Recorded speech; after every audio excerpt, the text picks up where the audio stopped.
Do you know what pulmonary fibrosis is and how it affects your lungs? Pulmonary fibrosis is a lung disease where the lung tissue becomes thick and stiff or scarred over time. Think of it like the lung's response to an injury, akin to how a scrape on your skin forms a scab. But unlike a scab that eventually falls off, leaving fresh, healthy skin underneath, this scarring in the lungs is permanent. As the lung tissue becomes more scarred, it becomes harder and harder for the lungs to function properly. The end result? Less oxygen is able to move from the lungs into the bloodstream, leading to less oxygen for your body and brain. This can cause shortness of breath, especially during physical activity, and other symptoms that can significantly impact your quality of life. Knowing what pulmonary fibrosis is just the first step. Let's move on to what causes it. Ever wondered what might cause pulmonary fibrosis? Pulmonary fibrosis isn't picky. It can be triggered by a variety of factors. Let's dive into it. Firstly, occupational hazards can be a cause. When we breathe in harmful substances like dust or fumes at work, these can damage our lungs and lead to fibrosis. Medications, too, can play a role. Certain drugs, like some antibiotics or heart medicines, may cause damage to lung tissues. Ever had radiation therapy for cancer? That could be another trigger. Radiation can cause injury to the lung tissue, leading to fibrosis. Autoimmune diseases like rheumatoid arthritis or lupus can also contribute. These conditions cause inflammation that can affect the lungs. Lastly, genetics can't be ignored. Some of us may be predisposed to pulmonary fibrosis due to our family history. Understanding these triggers is key to managing and preventing the disease. Now that we know the triggers, let's delve into the symptoms. What signs should you look out for in pulmonary fibrosis? You might be wondering. Well, the symptoms aren't always obvious at first, but they become more noticeable as the condition progresses. One common sign is a persistent dry cough that just doesn't seem to go away. It's often one of the earliest symptoms, and may be accompanied by shortness of breath, even when you're at rest. This isn't your regular panting after a sprint. It's a constant struggle for air that can make even simple tasks feel exhausting. That brings us to the next symptom, fatigue. People with pulmonary fibrosis often feel tired all the time, regardless of how much rest they get. Along with this, they may experience unexplained weight loss. It's not a result of dieting or vigorous exercise. It's an unexpected drop in pounds that doesn't seem to have an obvious cause. Lastly, aching muscles and joints may also be a symptom, adding to the overall discomfort. Understanding these symptoms is vital, but it's equally important to know what happens inside your lungs. Have you ever thought about the role of inflammation in pulmonary fibrosis? Let's delve into that. Inflammation is our body's response to injury or infection. However, when it comes to pulmonary fibrosis, inflammation isn't a fleeting visitor. It's more like an unwelcome tenant that overstays its welcome. This chronic inflammation in the lungs can lead to the formation of scar tissue, a process known as fibrosis. Now, our lungs are built for flexibility. They need to expand and contract with every breath we take. But scar tissue? It's stiff, it's rigid. It's like attempting to inflate a balloon made of cardboard. This scar tissue impedes the lung's ability to function properly. It reduces lung capacity and makes it harder for oxygen to pass into the bloodstream, which our organs need to function optimally. Inflammation is a key player, but how can we manage it? Stick around as we delve into that in the next scene. What can be done to minimize inflammation in pulmonary fibrosis? That's a question that many of those affected by this condition have. Well, the answer lies in pulmonary rehabilitation that incorporates several strategies aimed at curbing inflammation. First off, we have physical exercises. They help improve lung function and decrease inflammation. Regular gentle exercises like walking or swimming can be beneficial. Then there's the role of nutrition.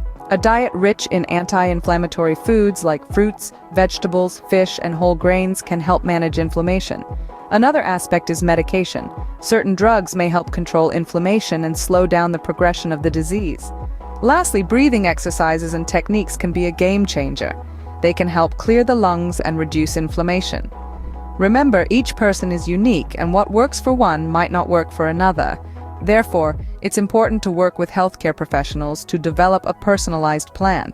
Reducing inflammation is crucial, but what about the scar tissue already formed? Let's focus on how pulmonary fibrosis hinders airflow. The lungs, in their healthy state, are like sponges, flexible and capable of expanding and contracting with ease. But when pulmonary fibrosis steps into the picture, this changes. The disease leads to the formation of scar tissue in the lungs. This scar tissue is stiff and thick, unlike the elastic and soft, healthy lung tissue. As this scarring progresses, it makes the lungs increasingly rigid, reducing their capacity to stretch and take in air. This essentially obstructs the airflow, making it difficult for your lungs to take in enough oxygen. As the lungs fight to draw in air, you may experience symptoms like shortness of breath and fatigue. It's like trying to inflate a balloon that's lost its elasticity. It requires more effort and the balloon can't hold as much air. Airflow obstruction is a challenge. However, it can be managed. How can we manage airflow obstruction caused by pulmonary fibrosis, you ask? Well, pulmonary rehabilitation is an effective way to tackle this issue. This rehab offers a range of exercises and techniques designed to improve lung function. Breathing exercises, for instance, can teach you how to take deep, slow breaths, maximizing the amount of oxygen that reaches your lungs. Strength training exercises, on the other hand, boost your muscle health, reducing the demand for oxygen during physical activity. Another technique is pursed lip breathing. This involves inhaling through the nose and exhaling slowly through pursed lips. It helps slow your breathing rate and keeps airways open longer, making it easier for you to breathe. Then there's diaphragmatic breathing or belly breathing, which encourages full oxygen exchange by engaging the diaphragm, reducing the effort needed to breathe while slowing your breathing rate. Remember, it's always best to perform these exercises under the guidance of a trained professional. Managing airflow is vital, but what are the other treatment options? What are the treatment options for pulmonary fibrosis? When it comes to managing pulmonary fibrosis, there are several routes that medical professionals might suggest. One of the most common is medication. Drugs such as antifibrotic agents can help to slow the progression of the disease, providing some relief to the symptoms and improving quality of life. Another common treatment is oxygen therapy. This involves breathing in oxygen through a mask or nasal prongs to help maintain normal levels in your blood, making it easier to carry out daily activities and even improve your sleep. In severe cases, a lung transplant may be considered. This is a major operation where a diseased lung is replaced with a healthy one, usually from a deceased donor. It's a complex procedure with significant risks, but it can also offer a chance at a more active and normal life. Treatments are crucial, but how can you help yourself? What self-management strategies can help improve your health with pulmonary fibrosis? Let's dive right in. First and foremost, steer clear of smoking. It's a no-brainer, but it can't be stressed enough. Smoking can exacerbate your condition and hinder your recovery process. Next, embrace regular exercise. It can seem daunting, especially when you're dealing with breathlessness, but with the right guidance and a gradual increase in intensity, it can significantly improve your lung function. A balanced diet is another essential factor. A diet rich in fruits, vegetables, lean proteins, and whole grains can boost your immune system and promote overall health. Stay hydrated. It helps to thin the mucus in your lungs, making it easier to breathe. Don't overlook stress management. Techniques like deep breathing, meditation, or yoga can be incredibly beneficial.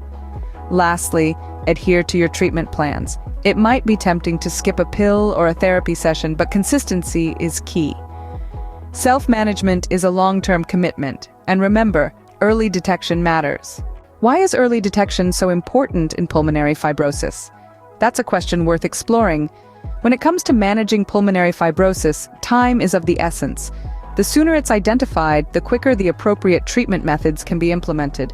Early detection allows for a proactive approach to managing the disease, potentially slowing its progression and improving quality of life. This is particularly crucial as pulmonary fibrosis is a disease that tends to progress over time, leading to increased scarring and decreased lung function. But with early detection, treatments can be started that may slow this progression.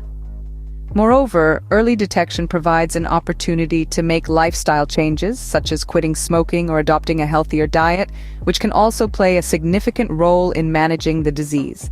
Therefore, it's clear that early detection isn't just a matter of convenience, it's a matter of necessity. Knowing about pulmonary fibrosis, its triggers, symptoms, management, and the importance of early detection is the first step to better lung health.